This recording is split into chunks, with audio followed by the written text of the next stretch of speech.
السلام علیکم ورحمۃ اللہ وبرکاتہ۔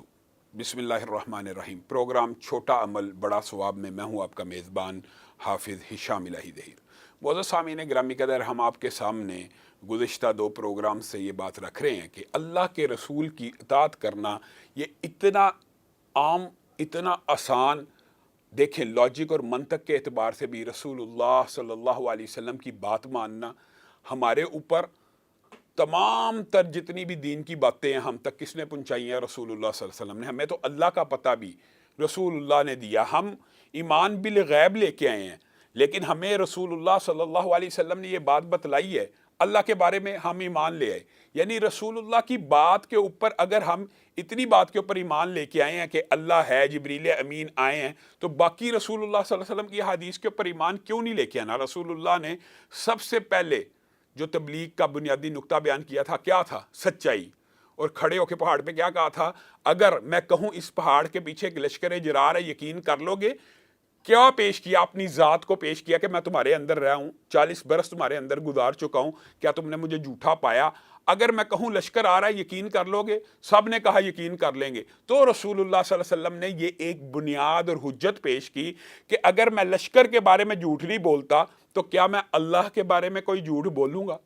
بنیادی بات یہ ہے کہ رسول اللہ صلی اللہ علیہ وسلم کی حدیث کے بغیر اگر کوئی بندہ یہ سمجھے کہ میں قرآن براہ راست سمجھ لوں گا عربی گرامر کی وجہ سے، عربی لغت کی وجہ سے، تو یہ بھی بڑی خام خیالی کی بات ہے۔ فَلَيْسَ عَلَيْكُمْ جُنَاحٌ أَن تَقْصُرُوا مِنَ الصَّلَاةِ إِنْ خِفْتُمْ أَن يَفْتِنَكُمُ الَّذِينَ كَفَرُوا۔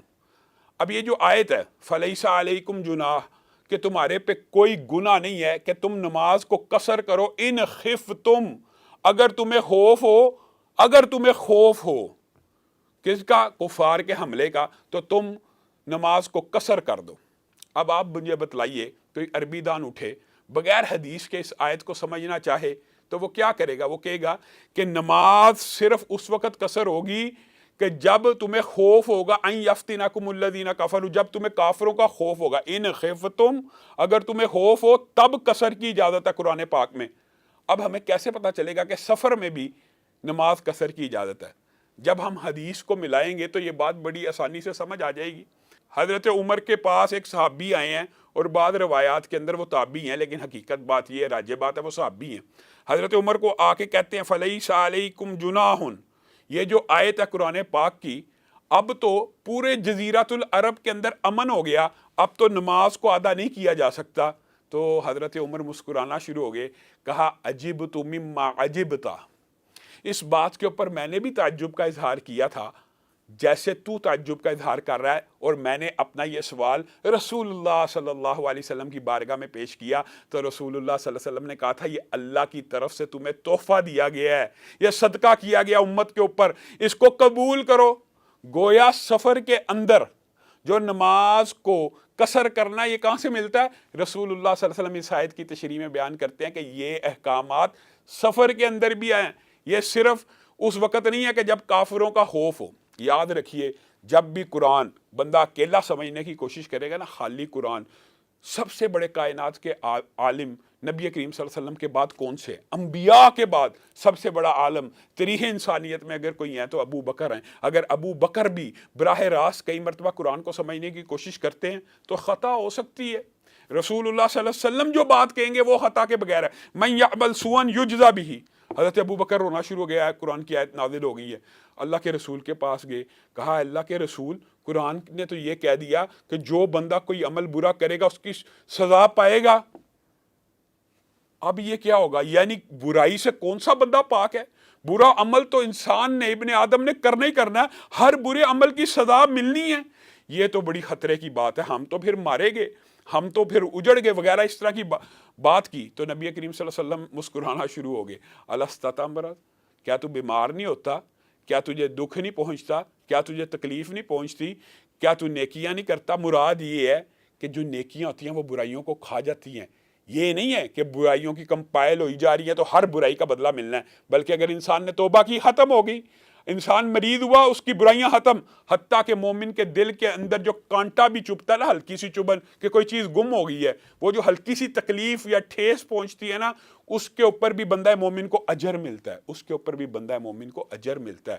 تو اگر ہم اور آپ براہ راست آج بیٹھ کے یہ دعویٰ کریں کہ ہم قرآن پاک کو براہ راست عربی سے سمجھ لیں گے، یہ صحابہ ہیں، یہ رسول اللہ صلی اللہ علیہ وسلم کے عظیم صحابہ ہیں، ابو بکر و عمر ہیں، اگر وہ قرآن پاک کو ایک صحابی نے، یہ جب قرآن کی آیت نازل ہوئی کہ خیط الابیض اور خیط الاسود والی، انہوں نے کیا کیا؟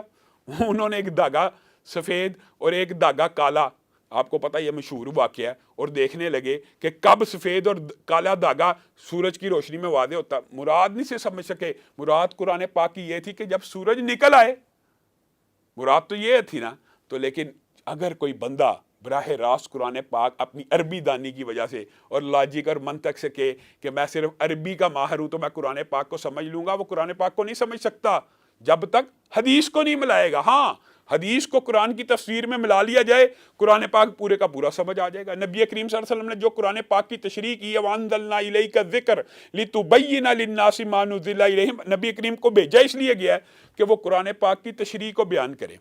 آپ مجھے خود بتائیے کہ حضرت عمر مسند خلافت کے اوپر بیٹھے ہوئے ہیں، رسول اللہ صلی اللہ علیہ وسلم کے فرمان کی حجت ہونے کی بہت بڑی دلیل خود حضرت عمر کے بیٹے کا یہ سنہری واقعہ، حضرت عمر نے خانہ کعبہ گئے۔ بعض لوگ یہ بھی بات کرتے ہیں کہ نیت نیک ہو تو کوئی بھی عمل کیا جا سکتا ہے۔ حضرت عمر خانہ کعبہ کو ویران دیکھتے ہیں، خانہ کعبہ کی ویرانی دیکھ کے آپ کے دل کو چوٹ پہنچتی ہے، کہتے ہیں میں حج تمتع کے اوپر پابندی لگا دیتا ہوں۔ حج تمتع ایک ایسا حج کو کہتے ہیں جس حج کے اندر عمرہ بھی ساتھ کیا جاتا ہے، یعنی جیسے پاکستانی حاجی جاتے ہیں، پہلے عمرہ کرتے ہیں اور بعد میں حج آتا تو حج کر لیتے ہیں، اس کو حج تمتع کہتے ہیں۔ حج تمتع کے اوپر میں پابندی لگاؤں گا، کیوں؟ لوگ حج کرنے کے لیے آتے ہیں، عمرہ بھی کر لیتے ہیں، تو میں عمرے کو حج سے علیحدہ کر دوں گا تاکہ پورا سال لوگ عمرہ کیا کریں اور حج کے موقع کے اوپر صرف حج کیا کریں۔ یہ آرڈیننس کس نے جاری کیا؟ حضرت عمر نے۔ سب سے پہلی خلاف ورزی حضرت عمر کو اطلاع ملی، میرا بیٹا بیر علی پہ گیا ہے اور اس نے حج تمتع کا احرام باندھا اور لبیک کا حج تمتع کی نیت کے ساتھ ہر کارے پکڑ کے لے کے آئے۔ عبداللہ ابن عمر ہمیشہ والد کے سامنے بچھی ہوئی نظر سے آئے، جھکی ہوئی گردن سے آئے، سینہ ہمیشہ جھکا کے آپ کے سامنے پیش ہوتے تھے۔ آج آئے ہیں چہرہ بھی اٹھا ہوا، نظر بھی تنی ہوئی، سینہ بھی تنا ہوا۔ حضرت عمر نے اپنے بیٹے کے بدلتے ہوئے تیوروں کو دیکھا، کہا بیٹا کیا بات ہے، میں نے آرڈیننس جاری کیا اور تجھے میرا ایک پتہ آرڈیننس کا کہ میں سب سے زیادہ جو اگر میری آرڈیننس میری فیملی میں کوئی مخالفت کرے میں اس کو دگنی سزا دیتا ہوں۔ آرڈیننس میں جاری کر رہا ہوں، مخالفت سب سے پہلے آپ کر رہے ہیں، یہ کیا وجہ ہے؟ تو عبداللہ ابن عمر نے کہا تھا بابا بات یہ کہ حج تمتع مدینے والے کی سنت ہے، حج تمتع مدینے والے کی سنت ہے، اور ان کے سنت کے سامنے اے عمر چاہے آپ میرے والد ہیں آپ کا فتویٰ نہیں چل سکتا۔ اسی طرح متعدد واقعات صحابہ کی زندگی سے ہمیں یہ بات ملتی ہے کئی مرتبہ کہ صحابہ کوئی کام کر لیتے، ان کو پتہ لگتا رسول اللہ صلی اللہ علیہ وسلم نے یہ کام ایسے کیا ہے۔ اچھا ایک بات اور بھی ہے، ہمارے معاشرے کے اندر رسول اللہ صلی اللہ علیہ وسلم کی احادیث کی جنرلی بھی مخالفت کی جاتی ہے۔ کیسے؟ نبی کریم کہتے ہیں ادھار دو تاکہ تمہارے مال میں برکت آئے۔ ادھار اور قرض دینے سے 2 مرتبہ قرض دینے والا پورے انفاق کو پہنچ جاتا ہے۔ ہمارے ہاں دکاندار کے پاس کوئی صبح چلا جائے کوئی بھائی ادھار لینے، وہ کہتا ہے میں آپ کو ادھار نہیں دوں گا، پورا دن میرا کاروبار نہیں چلے گا۔ یعنی عام معاشرے کے اندر رسول اللہ صلی اللہ علیہ وسلم کی حدیث کی مخالفت کی جاتی ہے۔ معزز سامعین گرامی قدر، ہم آپ کے سامنے نبی کریم صلی اللہ علیہ وسلم کی بات، حدیث، قول فعل کی حجیت کا، یعنی اس کو حرف آخر قول فیصل کا ذکر فرما رہے ہیں۔ آپ نبی کریم صلی اللہ علیہ وسلم کی حدیث کی اہمیت اس واقعے سے لگا لیں کہ حضرت عثمان بن طلحہ مشہور صحابی ہیں۔ کس بارے میں مشہور ہیں؟ کہ ان کے پاس خانہ کعبہ کی چابیاں ہوتی تھیں، لیکن اس واقعے کو شاید آپ نے پہلے نہ سنا ہو کہ فتح مکہ کے موقع کے اوپر نبی کریم صلی اللہ علیہ وسلم جب مکہ فتح ہو جاتا ہے تو خانہ کعبہ میں داخل ہونے سے پہلے حضرت بلال کو کہتے ہیں کہ جائیے عثمان بن طلحہ سے چابی لے کے آئیے خانہ کعبہ کی۔ عثمان بن طلحہ یاد ہے فتح مکہ سے قبل اسلام کو قبول کر چکے ہیں، لیکن ان کی والدہ نے ابھی اسلام کو قبول نہیں تھا کیا۔ اب والدہ اس وقت مسلمان نہیں ہیں، مشرک ہیں.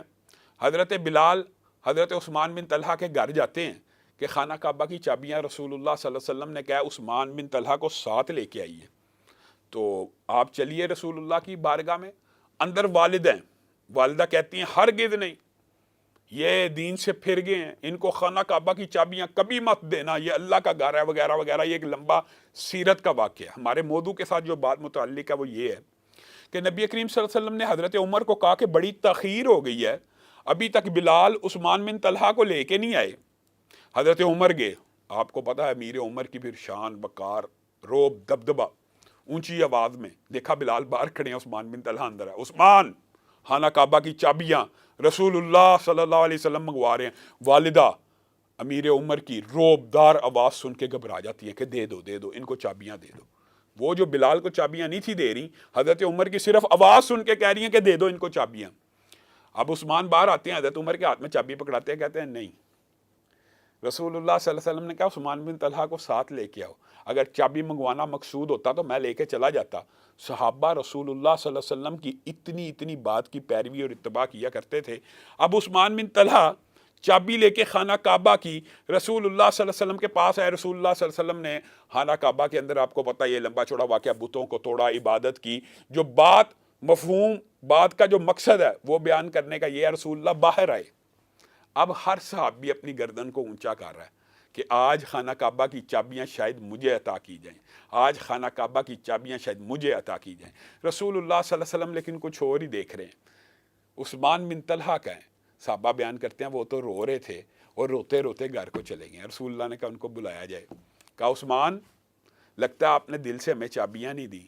عثمان نے کہا آقا یہ کیسے ہو سکتا ہے، اسلام کو پہلے قبول کر لیا، چابیاں دل سے دی ہیں، لیکن رو اس بات پہ رہا ہوں کہ شاید آپ کو وہ واقعہ یاد نہیں. رسول اللہ صلی اللہ علیہ وسلم کو تو یاد ہی تھا، لیکن کہہ رہے ہیں شاید آپ کو وہ واقعہ یاد نہیں کہ ایک دن ایسا بھی تھا آپ میرے پاس آئے تھے، تب آپ نے ابھی ہجرت نہیں تھی کی ہوئی، اور آپ نے کہا تھا عثمان مجھے چند لمحوں کے لیے خانہ کعبہ کھول دو، میں ادھر اندر عبادت کرنا چاہتا ہوں. تو میں نے اس دن ظلم کرتے ہوئے آپ کے لیے خانہ کعبہ کا دروازہ نہیں تھا کھولا. تو آپ نے مجھے اس وقت ایک بات کہی تھی، عثمان وہ دن بھی آنے والا ہے جب یہ چابیاں میں محمد صلی اللہ علیہ وسلم کے ہاتھ میں ہوں گی، اور محمد صلی اللہ علیہ وسلم جس کو چاہیں گے عطا کریں گے. آج میں وہ بات سوچ کر رو رہا ہوں کہ کاش اس وقت اسلام کو قبول کر لیا ہوتا اور سابقون میں آ جاتا، پہلے مسلمانوں میں آ جاتا. اتنا عرصہ گزر گیا، آپ کی حدیث منوا ان پوری ہوگی. رسول اللہ صلی اللہ علیہ وسلم مسکرانا شروع ہو گئے. کہا عثمان خذوہا، پکڑ لو اس کو، خالدتن تالدتن. یہ دیکھیے حدیث کی حجیت کی کتنی بڑی دلیل ہے. لا ینزعوها الا ظالم، اور ایک حدیث میں آتا ہے کافر. اے عثمان، پہلے تجھے چابیاں تیرے خاندان کو عطا کی تھی کافروں نے، تو تجھ سے چھین لی گئی، میں محمد صلی اللہ علیہ وسلم کے ہاتھ میں آ گئی. اب پکڑ لے، خالدتن تالدتن، ہمیشہ کے لیے، ہمیشہ کے لیے، اس وقت تک کے لیے جب تک ایک ظالم آئے گا، ایک کافر آئے گا جو تیرے خاندان سے چابی چھین لے گا. یہاں پہ رکیے. رسول اللہ صلی اللہ علیہ وسلم کی حدیث عثمان کے بارے میں بھی پوری ہوئی، اور یہ حدیث 1400 برس گزر گئے ہیں. خانہ کعبہ کی تولیت، مکہ کی سرداری، مکہ کی بادشاہت بدلتی گئی. آپ کو پتہ کبھی بنو امیہ آئے، کبھی بنو عباس آئے، کبھی مسلمانوں کی خلافتیں فاطمی، اموی، عثمانی، شریف، کرامتی، حتیٰ کہ کرامتی تک خانہ کعبہ مکہ کے رئیس رہے ہیں. لیکن یہ رسول اللہ صلی اللہ علیہ وسلم کی حدیث کی عظمت ہے. کسی کو یہ جرت نہیں ہو سکی کہ عثمان بن طلحہ کے خاندان سے یہ چابی لے لے. ہاں جو لے گا وہ ظالم بھی ہوگا، وہ کافر بھی ہوگا. یہ رسول اللہ صلی اللہ علیہ وسلم کی حدیث کی حجیت کی دلیل ہے. اسی طرح اگر آپ غور کریں حضرت ابو ذر غفاری کے واقعے پہ، یہ جو ابو ذر غفاری ہے، ان کو غفاری بھی کہا جاتا ہے اور غفاری اردو میں استعمال ہوتا ہے. حضرت ابو ذر غفاری آخری وقت میں، حدیث کی عظمت صحابہ کی نظر میں کیسی تھی، حدیث کے حجت صحابہ کی نظر میں کیسی تھی. آخری وقت ہے، فوت ہونے کے قریب ہے، نزع کا عالم ہے، بیوی زار و کتار رونا شروع کر دیتی ہے. ابو ذر غفاری کہتے ہیں کیوں روتی ہے؟ میں بڑھیا ہوں، آپ صحابی رسول ہیں، آنکھوں میں آنسو ہیں کہ کیا صحابی رسول اس عالم میں فوت ہوگا کہ اس کو غسل دینے والا بھی کوئی نہیں ہوگا، میں تو خود بوڑھی ہوں، میں آپ کے کفن دفن کا انتظام کیسے کروں گی؟ مشکلات ہیں. وہ ابو ذر جو نزع میں ہے, جو تکلیف میں ایک دم سیدھے ہو کے بیٹھنے کی کوشش کرتے ہیں, کہتے ہیں اب شیری ولا تبکی, خوشخبری ہے تیرے لیے, مت رو, میں نے رسول اللہ صلی اللہ علیہ وسلم سے ان کانوں کے ساتھ سنا تھا, رسول اللہ نے کہا تھا تم میں سے ایک شخص جنگل میں, فلات الارض مراد جنگل میں, فوت ہوگا, اور جب وہ فوت ہو جائے گا اللہ تعالیٰ صحابہ کی ایک جماعت کو, مسلمانوں کی ایک جماعت کو وہاں پر بھیجے گا جو اس کے کفن دفن کا اور جنازے کا انتظام کرے گا. آج میں اس مجلس کے تمام ساتھیوں کا نقشہ اپنے سامنے دہراتا ہوں, مجھے ان میں سے کوئی زندہ نظر نہیں آتا اور ان میں سے کوئی جنگل میں فوت ہوا نظر نہیں آیا. میں آخری ہوں اور مجھے لگتا ہے یہ حدیث میرے بارے میں, ایمان دیکھیے, توکل دیکھیے, میں جنگل میں فوت ہو رہا ہوں, تو نے صرف میری میت کمرے سے باہر رکھ دینی اور مجھے اس وقت تک دفن بھی نہیں کرنا. بتائیے کیسی وصیت کر کے جا رہے ہیں, جب تک مسلمانوں کی وہ جماعت نہ آ جائے جس کے بارے میں رسول اللہ صلی اللہ علیہ وسلم نے بات کی ہے. یہ صحابہ کا یقین ہے. ادھر یہ الفاظ کہہ کے جان نکلتی ہے, ادھر عبداللہ ابن مسعود عراق سے آ رہے ہیں, جنگل سے گزرتے ہیں اور کہتے ہیں یہاں پہ ہمارا ایک دوست پرانا ساتھی رہتا ہے, آج ملے ورثہ ہو گیا, آج اس کو ملتے ہیں, تلاش کرو اس کی جھونپڑی تلاش کرتے کرتے سپاہی ابو ذر غفاری کی جھونپڑی پہ پہنچ جاتے ہیں, دروازہ کھٹکاتے ہیں, ابو ذر غفاری کا گھر ہے, جی ہاں, کہاں پہ ہیں, عبداللہ ابن مسعود آئے ہیں, ملنا چاہتے ہیں, فوت ہو گئے ہیں. بہن آپ پیچھے ہو جائیے, ہمیں اپنے بھائی کا جنازہ پڑھنے دیں, ہمیں اپنے بھائی کے کفن دفن کا انتظام کرنے دیں. بتائیے رسول اللہ صلی اللہ علیہ وسلم کی حدیث کو ویسے ہی چھوڑ دیا جائے؟ صحابہ, حضرت عمر کا مشہور واقعہ ہے, یمامہ کا گورنر ہے سمامہ, یہ لمبا چوڑا واقعہ ہے, آپ نے سیرت کے باب میں پڑھا ہوگا. مسجد النبی کے اندر ان کو ستون کے ساتھ باندھا گیا, ابھی اسلام قبول نہیں کیا, رسول اللہ صلی اللہ علیہ وسلم سے کچھ تلہی کی, رسول اللہ نے آزاد کر دیا. اور یہ ہر واقعہ آیا تو آپ کو ضمنی طور پہ بتا دیتے ہیں. جب آزاد کیا تو سمامہ تیز رفتاری سے مدینہ کی سرحدوں کی طرف دوڑے اور دگنی تیزی سے واپس آئے. رسول اللہ نے پوچھا میں نے تو تجھے آزاد کر دیا, تو سمامہ نے کہا اپنا بنا کے چھوڑ دیا, کیا سیری ہے, کیا رہائی ہے, دگنی رفتار سے واپس آ کے اسلام کو قبول کیا. ابھی جب مدینہ کے ستون سے بندھے ہوئے ہیں نا, جب نبی کریم سے تلہی کر رہے ہیں تو حضرت عمر کو غصہ آ گیا. حضرت عمر نے کہا اے اللہ کے رسول مجھے اجازت دے دیجئے, میں اس کے 2 دانت جو ہے نا وہ توڑ دوں. یہ بڑا خطیب بنتا ہے, یہ بڑا قادر الکلام بنتا ہے, یہ بڑی تلہی سے بات کر رہا ہے, اس کی اتنی جرت, میں 2 دانت توڑنا چاہتا ہوں, مجھے اجازت دیجئے. قربان جائیں نبی کی حدیث کے اوپر, رسول اللہ صلی اللہ علیہ وسلم نے فرمایا عمر وہ کیا دن ہوگا جس دن تو اس خطیب کے خطبے سے خوش ہو جائے گا, تو جب اس خطیب کے خطبے سے خوش ہو جائے گا. اور وہ خطبہ کون سا تھا؟